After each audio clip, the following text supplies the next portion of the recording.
आजच्या या महाराष्ट्र दिनमान या वृत्तपत्राचे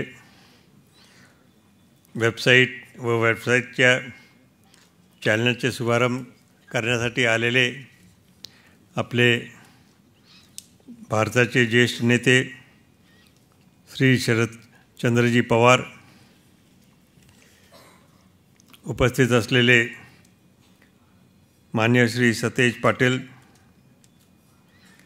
श्री मानसिंगराव नाईक, श्रीमती जयश्री जाधव कोल्हापूरच्या आमदार, श्री व्ही पाटील कोल्हापूर राष्ट्रवादीचे अध्यक्ष, समरजित गाडगे, आणि ज्यांनी हे वृत्तपत्र सुरुवात केली आहे ते आपले चोरमारे विजय चोरमारे आणि अजिंक्य चोरमारे आणि पुढे बसलेले सर्व उपस्थित मंडळी, बंधू आणि भगिनींनो, आज एका नवीन वृत्तपत्राचा शुभारंभ होत आहे, महाराष्ट्र दिनमान. आणि ह्या दिनमानाच्या माध्यमातून आपण एक नवी अपेक्षा व्यक्त करू शकतोय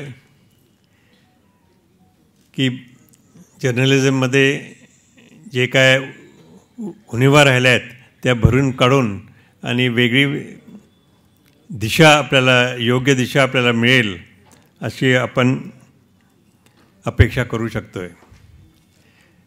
आपल्याला माहीतच आहे की आधुनिक जर्नलिझममध्ये आपल्या जर्मनीमध्ये वॉरच्या वेळेस मागील वॉरच्या वेळेस 1939 ते 45च्या वॉरच्यामध्ये हिटलरच्या राज्यामध्ये गोबेल्स हा एक मोठा मंत्री होता त्यांचा, आणि त्याचा हाच उद्देश होता की खऱ्याचं खोटं कसं करायचं, खोट्याचं कसं खरं करायचं, आणि लहानाचा मोठं आणि मोठ्याचं लहान अशा वेगळ्या तऱ्हेने हे गोबेल्स पॉलिसी म्हणून आपल्याला ओळखल्या जाते.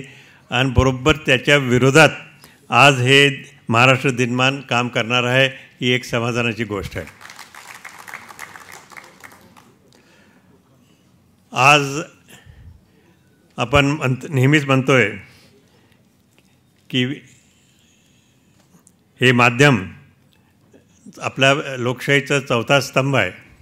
खऱ्या अर्थाने तो चौथा स्तंभ राहायला पाहिजे आणि देशाच्या लोकांना दिशाभूल करून आपण काम करू नये, हाच त्यांचा उद्देश आहे. आणि ज्याच्यामुळे मला वाटतं त्यांच्यासारख्या महाराष्ट्र दिनमानच्या माध्यमातून आपली देशाची व्यवस्था, लोकशाही व्यवस्था निश्चित मजबूत होणार आहे आणि त्यात काही प्रश्न नाही. किंवा देशाची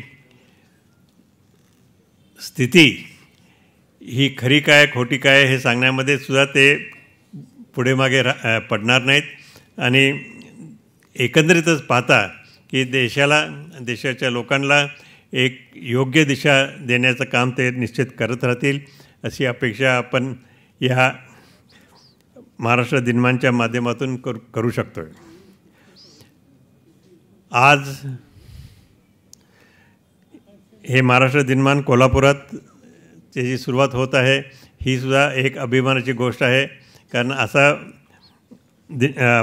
वृत्तपत्र कोल्हापूरमध्ये सुरुवात व्हायची निश्चित आवश्यकता होती आणि ती बऱ्याच आपल्या उणिवा इथं कोल्हापुरात सुद्धा भरून काढतील, यात काही प्रश्न नाही. तर म्हणूनच आज या महाराष्ट्र दिनमानला शुभेच्छा व्यक्त करतो. त्यांच्याकडून अशीच यापुढे योग्य सेवा चालू राहील अशी आशा व खात्री व्यक्त करून, आणि चोरमारे कुटुंब जे याच्यात सगळे कामाला लागलेले आहेत, अजिंक्य डॉक्टर विजय चोरमारे वगैरे सर्व त्यांचे आजोबा, अजिंक्यचे आजोबा आणि विजय चोरमारेंचे वडील हे सगळेच या कामामध्ये आहेत, ही एक चांगली गोष्ट आहे. आणि शेवटी जाता आता विजय चोरमारे यांना त्यांचा आज वाढदिवस असल्याने त्यांना बेस्ट विशेस आणि मेनी हॅपी रिटर्न्स हे व्यक्त करून मी आपली रजा घेतो. जय हिंद, जय महाराष्ट्र.